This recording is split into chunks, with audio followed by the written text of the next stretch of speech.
All right, next up I'm going to talk about the issue of parents' rights and some of the threats to parents' rights. And if you're a parent or if you're considering becoming a parent, this is very important.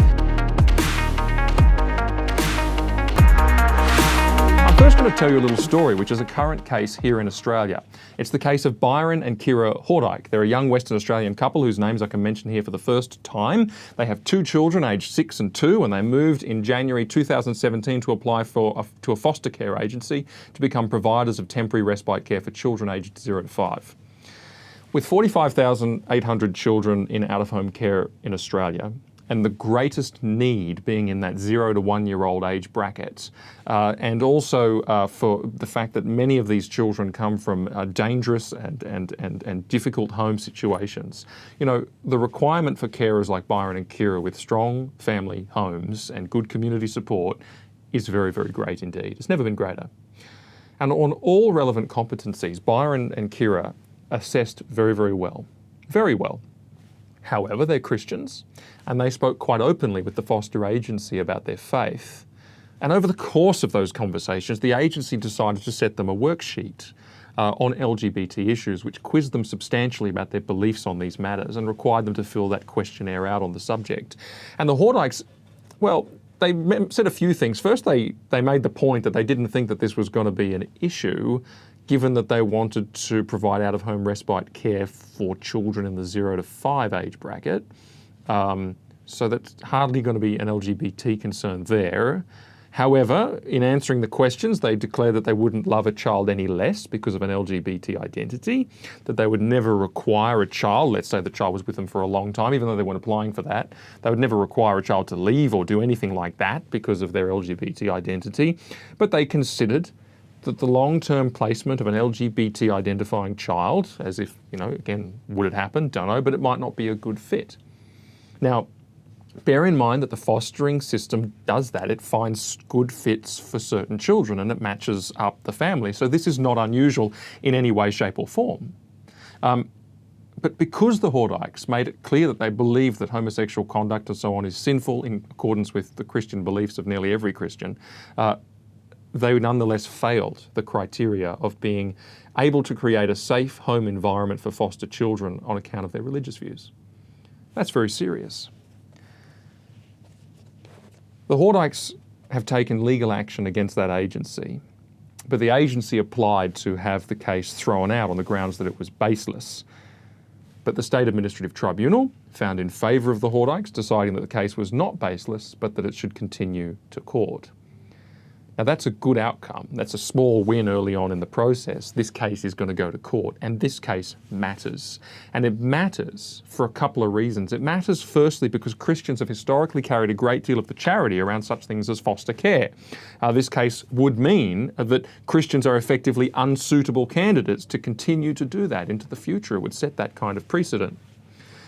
But also, it would set the precedent that says that basic Christian beliefs make a home unsafe for children.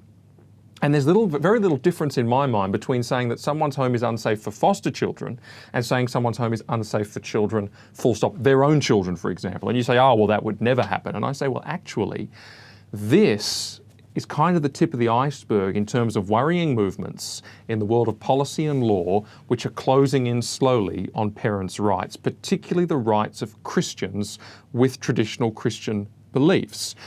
This is a key reason, for example, why we oppose so-called conversion therapy legislation, LGBT conversion therapy. It's currently being considered by state governments right around the country. And the problem, firstly, is that conversion therapy is not our word. It's not a religious word, it's not a Christian word, and so it's very hard for us to know exactly what's being spoken of when that word is used. And it turns out it's not just anything that's coercive or abusive or in any way, you know, outrageous like that, which of course everyone is completely against. But in fact, it could include anything that would carry the suggestion that a person's gender identity or sexual orientation is anything other than a one-way street, that someone can go from straight to gay or they can go from cisgender to transgender. If you suggest that they can come back the other way, or that maybe moving in that direction might not be right for them, then that could be considered conversion therapy. It could include prayer, Bible reading, responsible medical care. You think of a psychologist seeing a child who reports gender dysphoria, but the psychologist knows there's something else going on. For example, they might be suffering some kind of mania or depression. There might be underlying issues to solve before you put the scalpel in the child's hand. Or it could include preaching. It could include counseling. Preaching, for example, anything from the Bible, which says, you know what, acting on these desires is not what you should do as a Christian. Conversion therapy, that's what they would say.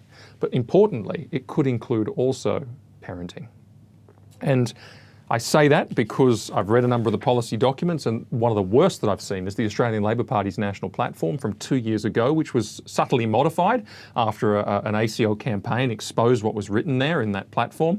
And their policy statement literally said that claims that a person's sexual orientation or gender identity can change, that is to say, could change from being transgendered or homosexual to something else.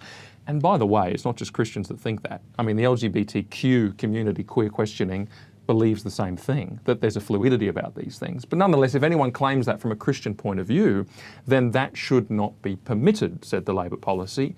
And importantly, if that happens in the family home, the policy literally said that the parents should become domestic and psychological abusers of their children, or should be deemed as such.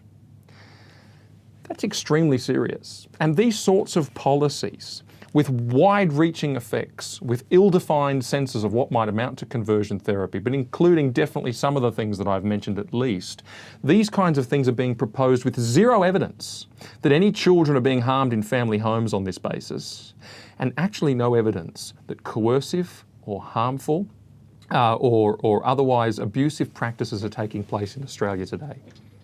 Zero. None. The worst anyone could point to is voluntary counselling or requests for prayer and things like that if somebody asks for it. Or indeed a preacher in the pulpit, maybe reading 1 Corinthians 6 or something like that. That's the worst they can point to. Or a parent, indeed, who says, do you know what, we don't want Johnny to be Sally just yet. We would rather take this journey with him and see if he grows out of this. And in 70 to 80% of cases, children do. That's the true nature of conversion therapy. It goes to the heart of the family and seeks to break it apart from within.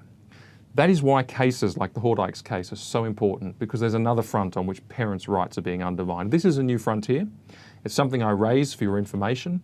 But see, just as we've had a small win in relation to the Hordyke case, where the court will hear that case and says there's a basis for that case to proceed, so there's been a small win in relation to conversion therapy.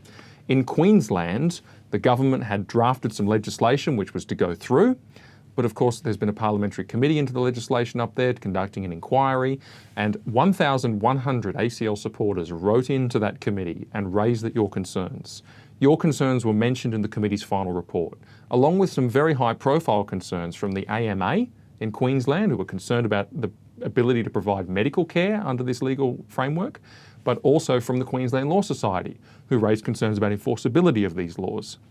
And as a result, that parliamentary committee which conducted the inquiry has recommended that that bill at least be significantly changed. And that is a significant step of progress. And so what we need to do as people who care for the integrity of Christian families and understand something, which you know, I'm so grateful that I grew up in a Christian family, greatest blessing of my life. And I'm sure there's teeming thousands of Australians who believe exactly the same thing, to preserve that environment without the long arm of the government getting involved. It's so important that we respond to these calls to action and support the good work that is taking place to protect our parents, protect our children, and protect the integrity of families in Australia. Hey, one more thing. You know, I've been looking at the metrics and I figured out something. You guys are watching the videos and not subscribing. So please help us out a great deal by hitting the like button and then hitting subscribe, hitting the bell as well so you get the notifications. It helps us out a really great deal, and you can click here to see more videos.